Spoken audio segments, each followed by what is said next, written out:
This is impossible, he stammered, his confidence faltering for the first time. No species has ever... How could they... Virexis observed the screen, a flicker of what might have been respect in their digital eyes. My lord, the humans are unlike any we have encountered. They adapt, they overcome, and they unite in the face of extinction. Perhaps it is time we reconsider our approach to this planet. Zarlan, his plans thwarted and his arrogance shattered, could only watch in disbelief as humanity celebrated yet another victory against seemingly insurmountable odds. Enraged beyond reason, Zarlan paced the command center, his mind a tempest of fury. Enough of these games, he seethed. I've toyed with these humans long enough. Prepare for a direct assault.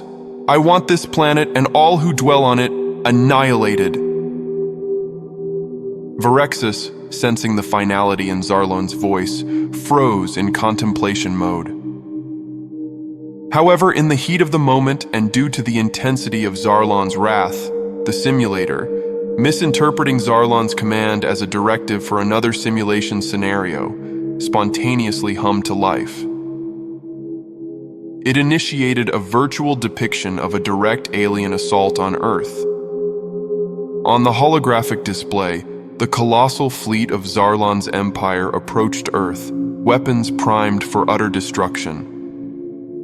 But as the simulation unfolded, an unexpected resistance emerged. Humanity, having observed the alien fleet's approach in the simulation, mobilized a defense unlike any Zarlan had anticipated.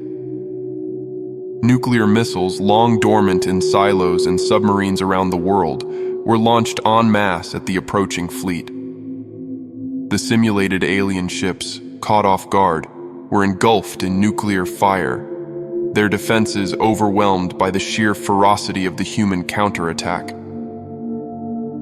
But the most astonishing development arose from an unexpected source, a mysterious virus manifesting as a virulent scourge for Zarlan's kind.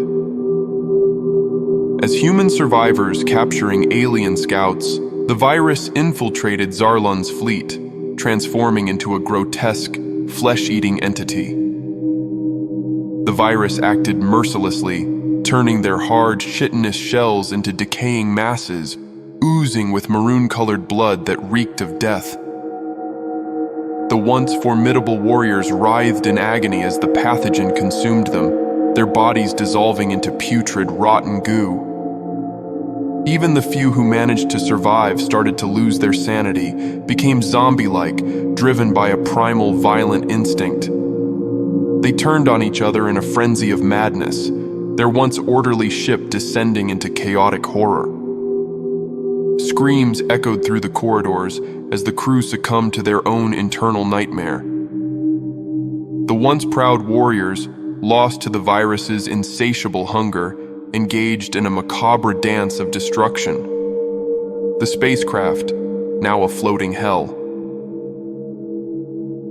Amidst this horrific scene, the ships, devoid of control, began to collide with one another, explosions lighting up the void of space.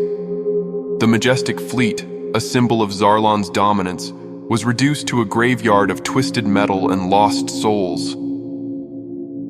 In the command center, Zarlan watched in horror.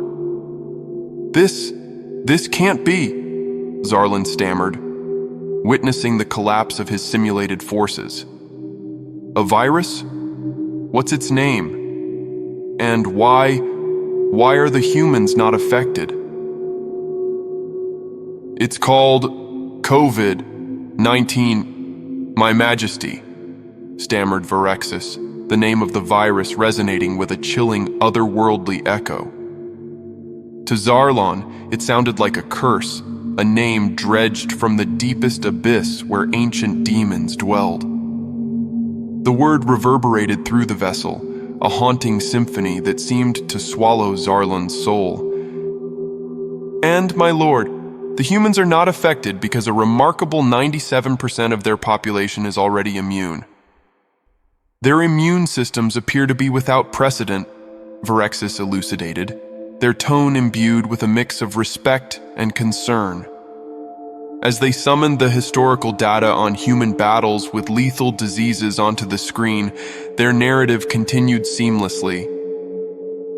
It seems their entire history is a haunting saga of confrontations with the deadliest pathogens: smallpox, cholera, the plague, HIV, Ebola. The list goes on and on.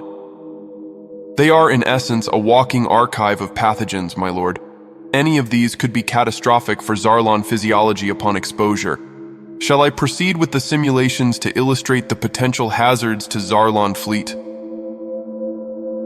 Zarlan, overwhelmed by this revelation, stood frozen, rendered speechless by the enormity of the information.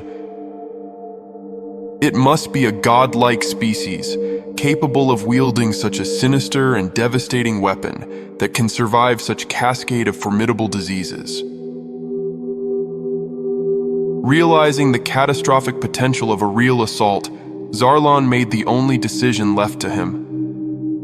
"Retreat," he ordered, his voice barely a whisper.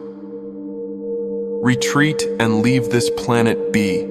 We underestimated these humans and their world. It's not worth the risk." As the ship turned away from Earth, setting a course back into the depths of space, Zarlan looked back at the blue orb one last time. What he had seen as a simple conquest had proven to be a humbling lesson in the resilience and unpredictability of life. And so, the humans, unbeknownst to them, had won. Zarlan, the celestial ruler of star systems, had been defeated not by force, but by the sheer tenacity of the human spirit and the unanticipated defenses of their home planet. Earth, against all odds, remained free. Hey there. This concludes the "I simulated every scenario, Why Won't Humans Die" series. Thank you for sticking with me until now. If you've enjoyed this HFY humanity saga, please consider like and subscribe. All the stories in this channel are my original writing and creations, and I always strive to make the narration and visuals a bit better than the usual. Let me know what you think. If you'd like me to write a particular type of story, just drop a comment and share your ideas. Your like and support is what drives me forward.